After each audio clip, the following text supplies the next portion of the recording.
ביאת משיחנו ינהי קהילתנו כולם יוצאים לקראתו לעזיז רבי דאגון ביתו אשרי כל משפחת ביתו כל אחד הוא איתו מקובלת תפילתו לפני אלוקים אשרי משפחת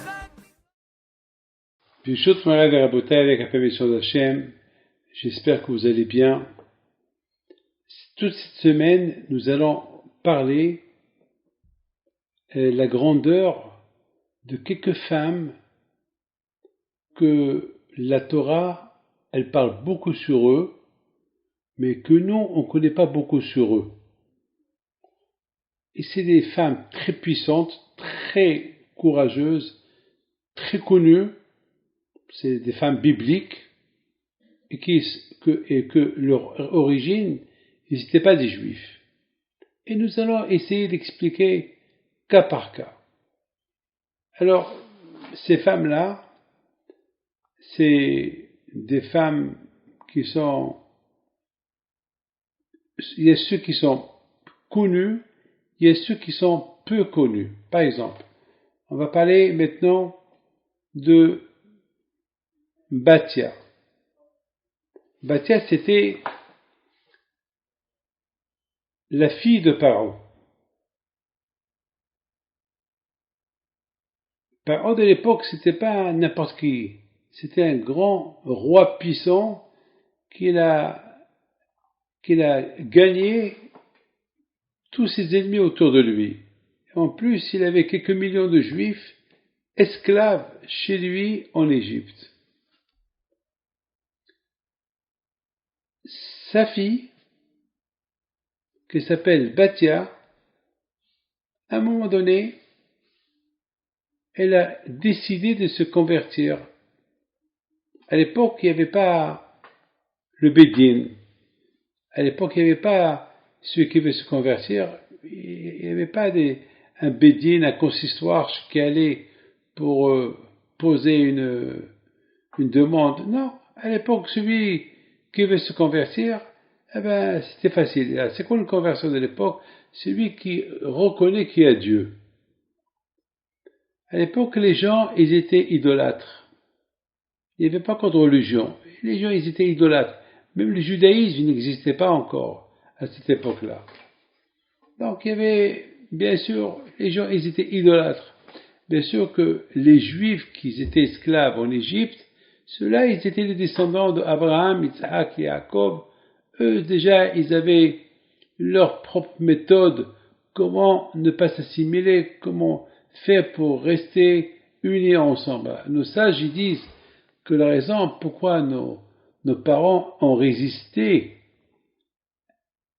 leur judaïsme en Égypte, c'est parce qu'ils n'ont pas changé le nom.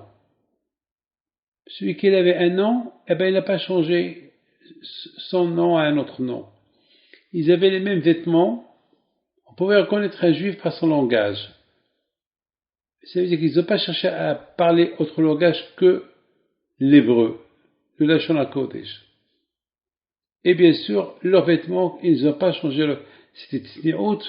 Et c'est ça qui a fait qu'ils ne se sont pas assimilés avec les Égyptiens. Peut-être les Égyptiens, ça les arrangeait aussi. Comme ça, on pouvait reconnaître les esclaves.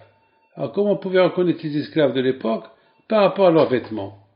Et c'était que ces esclaves, c'était des juifs.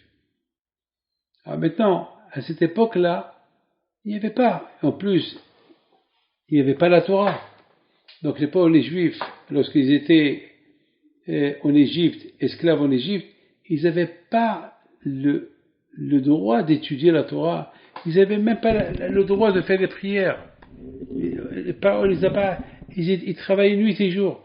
C'est la raison pourquoi nos sages disent, si on fait un calcul, on voit qu'ils n'étaient pas esclaves 400 ans, ils étaient esclaves en Égypte que 210 ans, ou ils sont à 400 ans. Et nos sages répondent parce qu'ils ont Pharaon, il les a fait travailler le soir aussi, en général.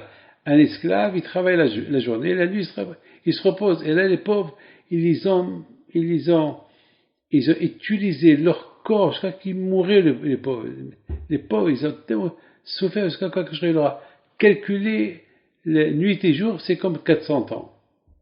Donc, les pauvres, ils étaient Donc, ils étaient juifs uniquement par leurs vêtements, par leur langage, par leur nom, c'est tout. Alors, Batia, qu'est-ce qui a poussé Batia de se convertir, d'aller à la rivière et se tremper dans la rivière et accepter sur elle le joug de Dieu? Eh bien, elle a vu, comme nos sages ils disent, elle a vu combien les Juifs, malgré qu'ils étaient esclaves, ils ont tenu à rester unis. C'est ce qu'elle a vu. Vous savez, je voudrais vous dire une chose. Pour s'adapter à un pays, la première chose qu'on fait, eh ben on change le nom, on devient comme eux. Elle a vu que les Juifs, ils n'ont pas fait ça.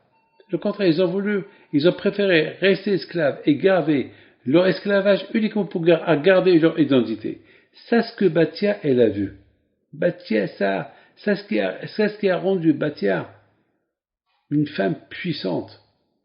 Et quand je pense qu'elle a vu Batia, que vraiment était déterminée de s'attacher au judaïsme, de s'attacher à Dieu, alors quand je lui a donné une longue vie, et c'était elle qu'elle a eu le mérite de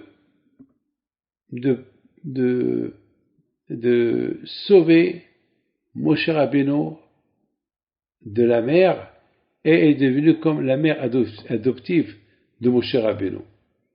Mais c'est pas encore assez. Si Dieu veut, demain on continue.